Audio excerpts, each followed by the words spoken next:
नमस्कार, आप देख रहे हैं हमारे छत्तीसगढ़, हमारे खास बुलेटिन और मैं हूं आपके साथ दीपिका ओझा। चलिए शुरुआत करते हैं खबरों की। मुख्यमंत्री भूपेश बघेल दिल्ली के लिए रवाना हो चुके हैं और सीडब्ल्यूसी की बैठक में शामिल होंगे। बता दें कि ईआईसीसी कार्यालय में सीडब्ल्यूसी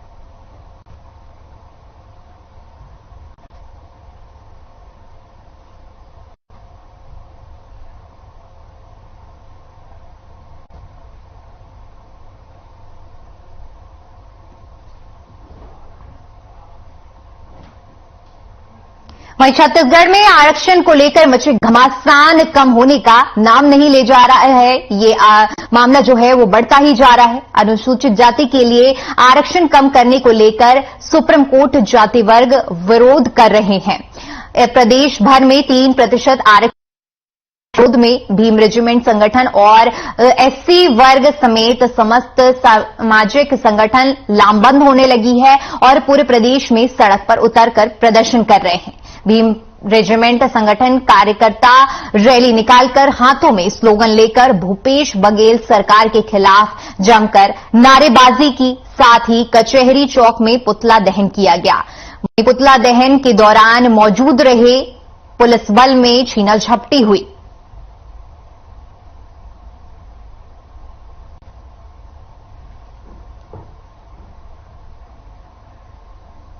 तो वहीं आपको बता दें कि प्रदेश में इस समय भारी विरोध देखने को मिल रहा है। जिस तरह से आरक्षण को लेकर भीम रेजिमेंट सड़कों पर उतरी है और तस्वीरें आप टीवी स्क्रीन पर देख सकते हैं कि किस तरह से भीम रेजिमेंट के लोग पुतला जला रहे हैं।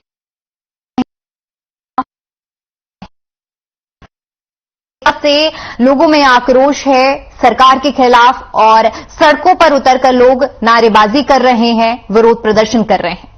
ये पूरा मामला आरक्षण को लेकर जुड़ा हुआ है, जिसको लेकर लोगों में खासा विरोध देखने को मिल रहा है। प्रदेश में ये जो आरक्षण की जो आग है, ये जो विवाद फैलता जा रहा है, ये रुकने का नाम नहीं ले रहा है। मामला तूल पकड़ता जा रहा है और लोगों में जो आक्रोश है वो बढ़ता ही जा रहा है।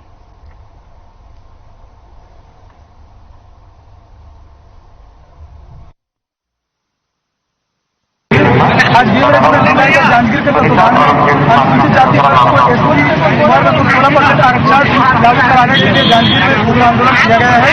बताया जाऊंगा, जब से संविधान लागू हुआ है भारत देश में तब से अनुसूचित जाति वर्ग को 16% आरक्षण दिया गया है, लेकिन कांग्रेस सरकार से पहले छत्तीसगढ़ में बीजेपी सरकार थी तो 4% अनुसूचित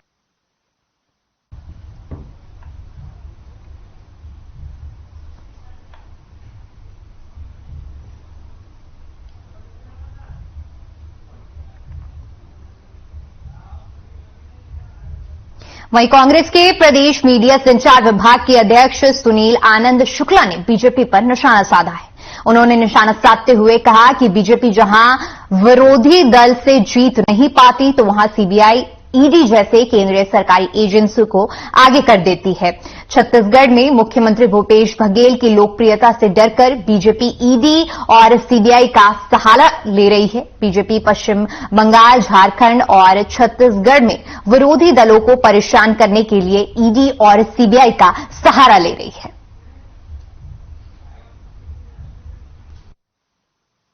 देखिए, अब यह सर्वविदित तथ्य हो चुका है कि भारतीय जनता पार्टी जहां जहां पे विरोधी दलों से राजनीतिक रूप से मुकाबला नहीं कर पाती, वहां पे वो ईडी, सीबीआई जैसी केंद्रीय जांच एजेंसियों को आगे करती है। छत्तीसगढ़ में भी भूपेश बघेल की लोकप्रियता का मुकाबला भारतीय जनता पार्टी नहीं कर पा रही है। हमारी सरकार के द्वारा किए जा रहे जन कल्याणकारी कामों के कारण भारतीय जनता पार्टी मुद्दा विहीन हो गई है।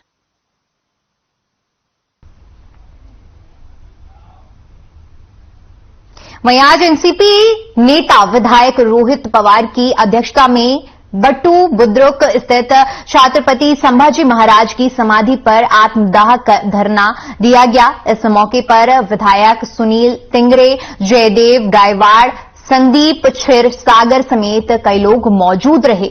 पिछले कुछ दिनों से बीजेपी के कई नेताओं ने छत्रपति शिवाजी महाराज का अपमान करने वाले बयान दिए। उसको लेकर विरोधियों में खासा रोष है। ऐसे में राष्ट्रवादी पार्टी के विधायक रोहित पवार ने विरोध की घोषणा की और उन्होंने महापुरुषों के सम्मान के लिए मधु बुद्रिक आज आत्मदाह विरोध शुरू किया।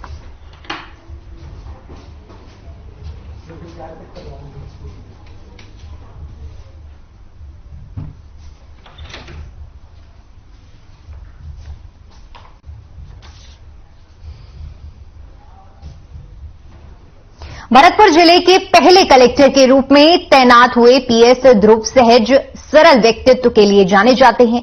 वहीं लगातार अपने काम के लिए अलग अंदाज के चलते भी कुछ समय में अपनी एक अलग पहचान बना चुके हैं। 2013 बैच के आईएएस अफसर कभी धान के खेतों में जाकर किसानों के साथ धान की कटाई करने लग जाते हैं, तो कभी स्कूल में शिक्षक बनकर बच्चों को पढ़ाते हैं। लेकिन अब ताजा वीडियो मनेन्द्रगढ़ ब्लॉक के घोरबांध गांव से सामने आया है, जहां दौरे पर पहुंचे कलेक्टर भी एस ध्रुव भी मनरेगा श्रमिकों को काम करते देख खुद भी खुदाई के काम में लग गए और मिट्टी को फावड़े से तसले में भरने लगे। कलेक्टर को मिट्टी खोदता देख वहां काम करने वाले मजदूर और साथ गए अधिकारी देखते ही रह गए।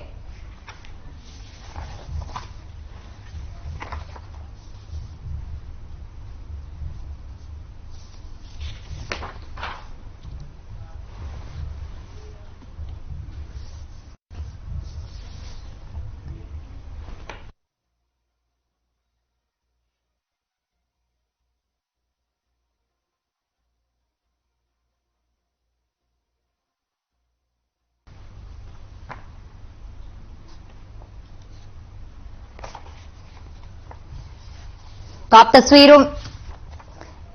आप तस्वीरों में देख सकते हैं कि किस तरह से कलेक्टर साहब कभी बच्चों को पढ़ाते हुए नजर आ रहे हैं, तो कभी मजदूरों के बीच में जाकर काम करते हुए नजर आ रहे हैं। लेकिन अब ये जो ताजा वीडियो है, इस वीडियो ने सबका दिल जीत लिया है, क्योंकि जो देख सकते हैं आप किस तरह से कलेक्टर साहब फावड़ा लेकर खुदाई कर रहे हैं और जो मिट्टी है उसको तसले में भर रहे हैं। वहां मौजूद लोगों को आप देख सकते हैं कि किस तरह से लोगों में भी उत्साह देखने को मिल रहा है और ऐसी चीजें जो जमीन पर काम कर रहे लोगों के लिए काफी ज्यादा प्रेरणा का स्रोत बन जाती हैं। तो आप देख सकते हैं कि किस तरह से ये जो वीडियो है ये सामने आई है और इस वीडियो ने सबका दिल जीत लिया है।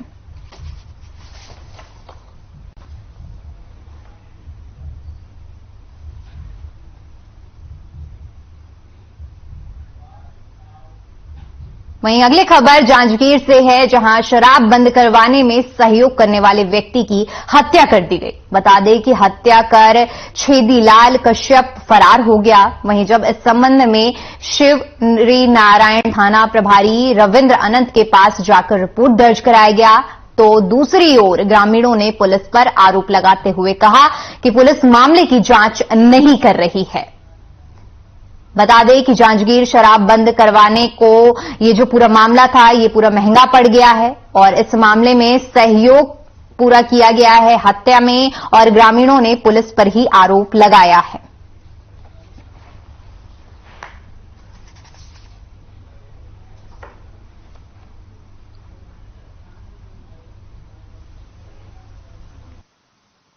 एम्स हॉस्पिटल में बहुत ही घायल तरीके छेदी नामक व्यक्ति है जो ग्राम यहाँ दारू बेचते थे, उनको मना करने पर लेकिन वो नहीं माने और वहाँ पर भैया गए थे, उनसे हाथापाई किया और उनको मारने के लिए दौड़ा और इस कारण से वे बहुत ज्यादा ही घायल है। अपने यहाँ छेदी कश्यप नाम का व्यक्ति विगत बहुत दिनों से साल भर से 4-6 महीना से शराब का बिक्री कर रहा था वैसे, और पंचायत 2 बार 3 बार जा जाके समझाई दिए कि यहाँ शराब मत बेचो, गांव की अर्थव्यवस्था बिगड़ रही है, जिससे गांव में किसी भी प्रकार का घटना घट सकता है। इसके बारे में जाके उसको समझाया गया। 23 तारीख को एक राजेश्वर कश्यप से उसका हाथापाई हुआ। वो आके पंचायत को बताया कि फलाना व्यक्ति शराब बेच रहा है। वहां पे राजेश्वर गंभीर हालत में पड़ा हुआ है।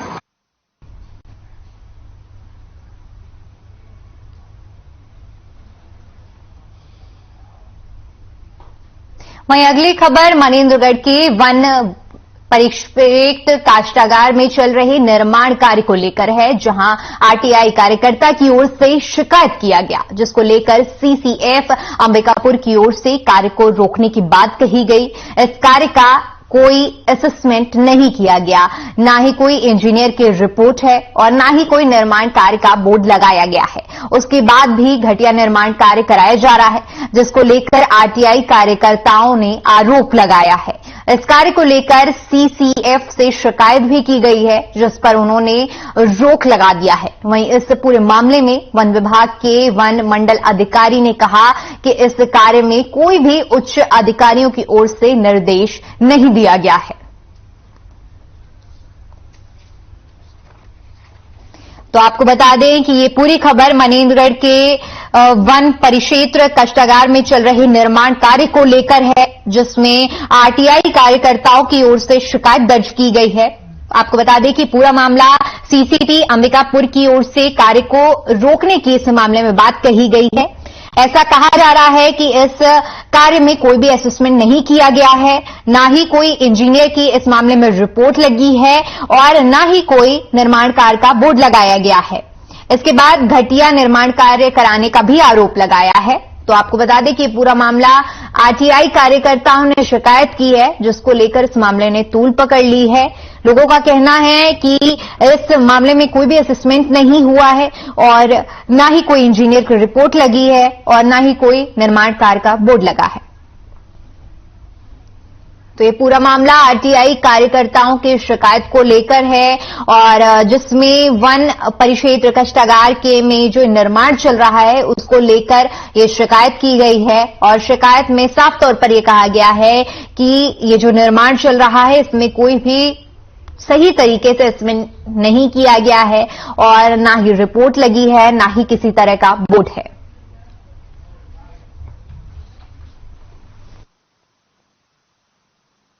मेरे द्वारा जो आप देख रहे हैं पीछे में जो बाउंड्री वॉल बन रहा है काष्ठागार है मनेन्द्रगढ़ वन मंडल के अंतर्गत, इसमें जो घटिया निर्माण चल रहा था इसके संबंध में मैंने शिकायत किया था सीसीएफ से और पीसीसीएफ रायपुर से भी।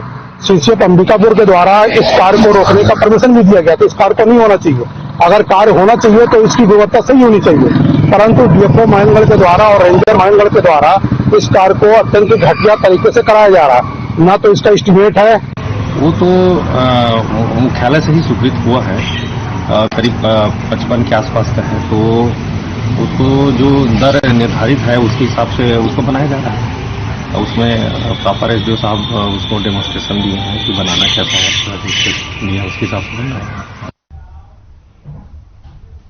वहीं महासमुंद जिले के गीतांजलि महिला श्रव सहायता बसवपुर और जय शीतला समूह मोहगांव आसपास के ग्रामीणों के लिए प्रेरणा का केंद्र बने हुए हैं। बालमित्र थाना खलाल तरीके से चेतन साहू के नेतृत्व में पिछले 5 सालों से निरंतर अपने गांव और आसपास के लोगों में स्वच्छता के लिए जागरूकता अभियान चलाया जा रहा है, जिसका अनुकरण अब आसपास के गांव की महिला भी कर रही हैं। बता दें कि अब धीरे धीरे इस स्वच्छता अभियान का हिस्सा महिलाएं भी बन रही हैं। इन दिनों हाथीगढ़, कोलदा, डोकरपाली, अमरूदा और अमारनारा के महिला समूहों ने इस अभियान को अपने अपने गांव में प्रारंभ कर दिया है।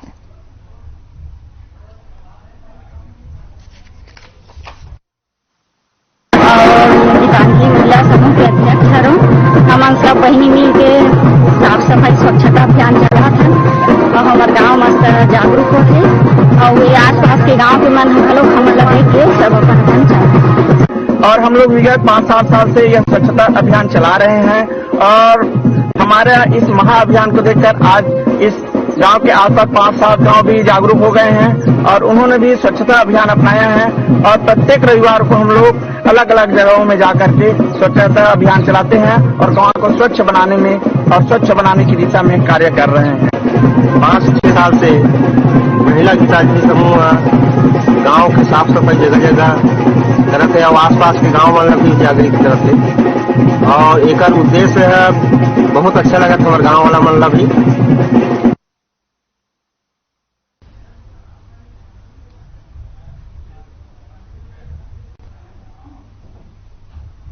वहीं प्रदेश विधानसभा में देश के प्रथम राष्ट्रपति डॉक्टर राजेंद्र प्रसाद की 138वीं जयंती मनाई गई। इस मौके पर विधानसभा अध्यक्ष डॉक्टर चरणदास महंत ने डॉक्टर राजेंद्र प्रसाद को पुष्पांजलि अर्पित कर श्रद्धांजलि दी। इस मौके पर विधानसभा के सभी अधिकारी और कर्मचारी मौजूद रहे।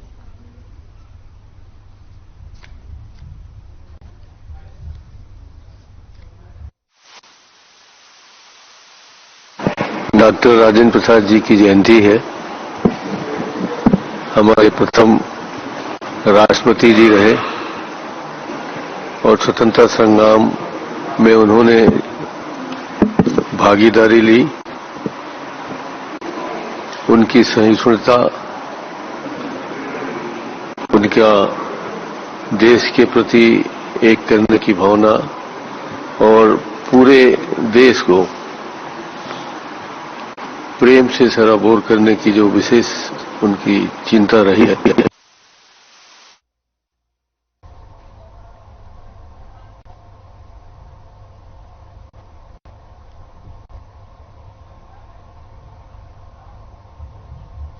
छत्तीसगढ़ विधानसभा में आरक्षण संशोधन विधेयक 2022 पारित हो गया है। दिन भर की गहमागहमी के बाद विधानसभा में सर्वसम्मति से आरक्षण बढ़ाने का बिल पारित हो चुका है, जिसको लेकर नगर पंचायत दोरानापाल कांग्रेस पार्टी द्वारा खुशी मनाई गई। साथ ही पटाखे फोड़कर मिठाइयां भी बांटी गई। इस मौके पर नगर पंचायत अध्यक्ष बबीता माडवी, उपाध्यक्ष युद्धपति यादव, ब्लॉक कांग्रेस कमेटी अध्यक्ष सुरेंद्र सिंह चौहान समेत काफी संख्या में कांग्रेसी उपस्थित रहे।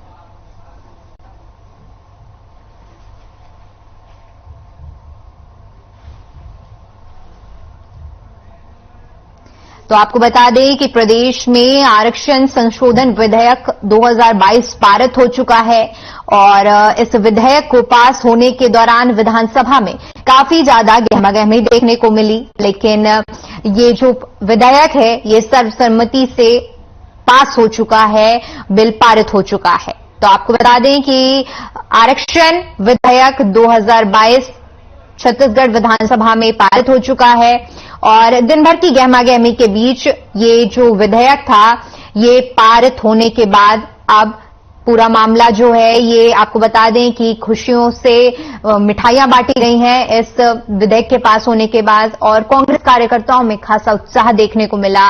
आप देख सकते हैं कि किस तरह से जो कार्यकर्ता हैं वो एक दूसरे को मिठाई खिला रहे हैं, पटाखे फोड़ रहे हैं। एक तरह से जश्न का माहौल है। पार्टी का झंडा लेकर कार्यकर्ता झंडा फहरा रहे हैं और साथ ही साथ एक दूसरे को मिठाई खिलाकर अपनी खुशी भी व्यक्त कर रहे हैं। तो आपको बता दें कि राज्य में 76% आरक्षण होगा और इसी विधेयक के पास होने पर, बिल के पारित होने पर कार्यकर्ताओं में खासा उत्साह देखने को मिल रहा है। तो आपको बता दें कि काफी ज्यादा गहमागहमी के बीच ये जो बिल था वो पारित हुआ है और अब इस बिल के पारित होने के बाद कांग्रेस कार्यकर्ताओं में खासा उत्साह देखने को भी मिल रहा है। जो कार्यकर्ता हैं वो अपनी खुशी तरह तरह से जाहिर कर रहे हैं। कहीं मिठाई खिलाई जा रही है तो कहीं पटाखे फोड़े जा रहे हैं और इस मौके पर देखिए आपको बता दें कि सारे जो नगर पंचायत के सदस्य हैं, कांग्रेस कार्यकर्ता हैं, ये सारे लोग अपनी तरह से सड़कों पर आकर खुशी जाहिर कर रहे हैं। तो कांग्रेस कार्यकर्ताओं में इस वक्त खुशी का माहौल है क्योंकि प्रदेश में 76% अब आरक्षण होगा और ये विधेयक पारित कर दिया गया है। आरक्षण संशोधन विधेयक 2022 अब छत्तीसगढ़ विधानसभा से पारित हो चुका है, जिसको लेकर कार्यकर्ताओं में, कांग्रेस कार्यकर्ताओं में काफी ज्यादा खुशी की लहर देखने को मिल रही है।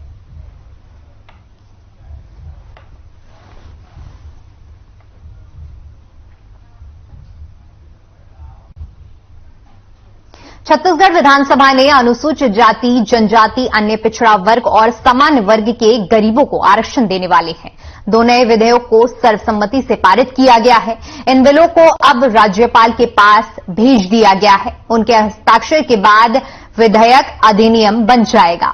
उसके बाद ही प्रदेश में नई भर्तियों और स्कूल कॉलेजों में दाखिले के लिए आरक्षण का रोस्टर जारी किया जाएगा। उच्च न्यायालय के 19 सितंबर को आए एक फैसले से छत्तीसगढ़ में आरक्षण को खत्म कर दिया गया है। सदन में विधेयक पर चर्चा के दौरान सीएम भूपेश बघेल ने कहा कि विधेयक के पारित होने के बाद आज ही हमारे वरिष्ठ मंत्री इस पर दस्तखत करने के लिए राज्यपाल के पास जाएंगे। उन्होंने कहा कि हम सुप्रीम कोर्ट में भी क्वांटिटेबल डाटा के साथ कोर्ट में अपना पक्ष रखेंगे। मुख्यमंत्री ने विपक्ष से अपील करते हुए कहा कि पूर्व मुख्यमंत्री और नेता प्रतिपक्ष समेत बीजेपी के तमाम नेता पीएम से मिलते हैं। इसमें दलगत बात नहीं होनी चाहिए।